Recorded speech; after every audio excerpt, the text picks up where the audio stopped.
with my football schedule preview and point spread prediction videos.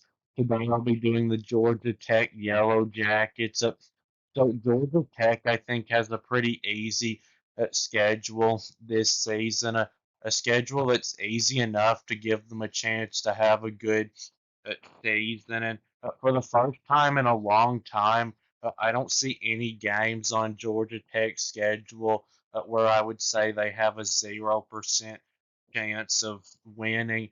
But Georgia Tech always has a tough non-conference schedule because they play Georgia every year in their rivalry game. But Georgia Tech's non-conference schedule is easier than it was last year because last year they also played Notre Dame. And this year, even though they do play another Power Four opponent, it's Colorado, a team that I'm not high on at all, and a team that even if they are as good as they were last year, would have still gotten blown out by Notre Dame and Georgia Tech. I could see winning this game fairly easily if Colorado can't improve the line of scrimmage because Georgia Tech is a good running team and Colorado no longer has two of the best players in college football to lean on. I think the starting quarterback for Colorado is going to be a transfer that Deion Sanders brought in from Liberty, Caden Salter, and he's a good runner, and he might help them some with that because Shedeur Sanders was not a very good runner, and Colorado's offensive line can't protect the quarterback, but he's a huge downgrade from Shedeur Sanders as a passer because he's not a very good passer, and that's not going to work well, I don't think, in Colorado's offense because they can't run the football because their running backs never have any room.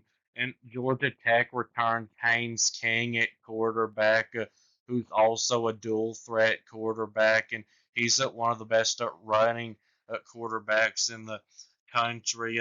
He pretty much beat Miami with his legs last season, and he's a better passer than this Caden Salter is. So I would lean Georgia Tech in the Colorado game. And Georgia Tech has four different conference opponents than last season. So last year they played Florida State, Louisville, North Carolina, and Miami. And instead, this year they'll play Wake Forest, Clemson, Boston College, and Pittsburgh. And they get two guaranteed non-conference wins against Gardner Webb, who's an FCS team, and Temple, who's a Group of Five team. And I think the new conference schedule is easier because they don't have to play Louisville, who is going to be one of the best teams in the ACC, most likely. And I think it's good that they get to play Wake Forest because while Georgia Tech does not have any guaranteed conference wins, Wake Forest, I think, would be the closest one to it. It would be pretty surprising to me if Georgia Tech were to lose to Wake Forest because the Wake Forest has been nothing but a big pile of garbage since Sam Hartman left. But if I was a Georgia Tech fan, I would have rather have seen them play Miami than Clemson because Georgia Tech kind of seems to own Miami, but Clemson seems to own Georgia Tech. Clemson has won the last nine meetings with Georgia Tech, and starting the conference schedule with Clemson is about as tough as it can get. The only thing that would have made it tougher is if they would have had to have played Clemson on the road. But with it being at Georgia Tech, I think that'll give them a little bit of a chance. But I would be pretty surprised if Georgia Tech beat Clemson.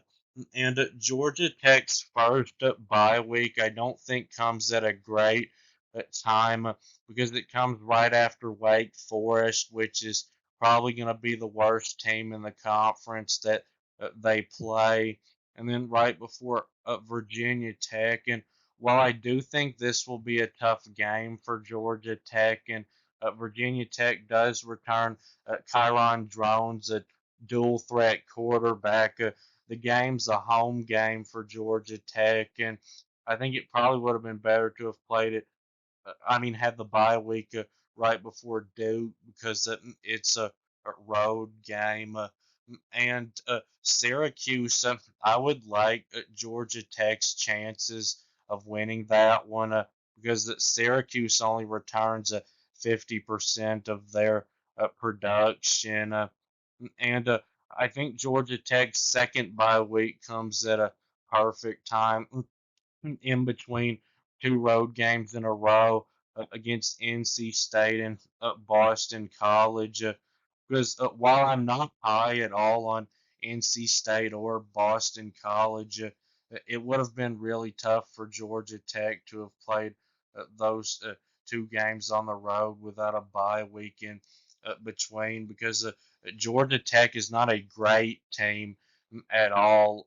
Last year, I would have just considered them to be an average team, although I do think they have a chance to be better this year because they return 65% of their production, which is close to the top of the ACC. So now for the point spread prediction. Games in the green are games where I think Georgia Tech will be favored to win by a blowout, 20 or more points, and there's two of those, Gardner Webb and Temple.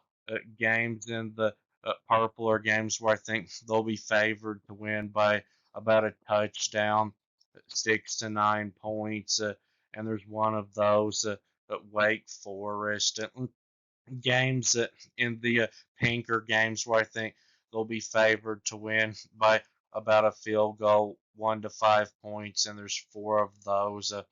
Virginia Tech, Duke, Syracuse, and Pittsburgh. Games in the gray are games where I think Georgia Tech will be about a field goal underdog, 1 to 5 points, and there's three of those: Colorado, NC State, and Boston College. And games in the yellow are games where I think Georgia Tech will be about a touchdown underdog, 6 to 9 points, and there's two of those: Clemson and Georgia. So Clemson and Georgia, I think Georgia Tech will be an underdog in both of those by I'll say 8 points. And Gardner Webb, I think Georgia Tech will be favored in that one by about 45 points. And Temple, Georgia Tech should be favored by about 30 points in that one. And Wake Forest, Georgia Tech should be an 8 or 9 point favorite in that one. And Virginia Tech, I have that in the pink because it's a home game. It'd be in the gray if it was on the road. But I'll say Georgia Tech will be favored by about 2 points because Virginia Tech did beat them last year. And Duke, even though it's on the road, I have it in the pink because Georgia Tech beat them by 10 points last year. But I think Georgia Tech will only be favored by a point or two in that one. And Syracuse, I think the spread in that one will be about 2 points. It would be in the gray if it was a road game. And NC State and Boston College are only in the gray because uh, they're road games. They'd be in the pink if they were home games. But I think Georgia Tech will be an underdog in both of them by just about a point, and Pittsburgh. I think Georgia Tech will be favored by, I'll say, 3 points in that one. But NC State and Boston College, I think Georgia Tech is a little bit better than both of those teams. And Colorado, I only put this one in the grave because it's a road game, but I think the spread will only be a point or two. And I wouldn't be surprised if, when it comes time for it, if it was a toss up. But that'll be it with this video. Please subscribe. Thanks for watching, and I'll be back soon.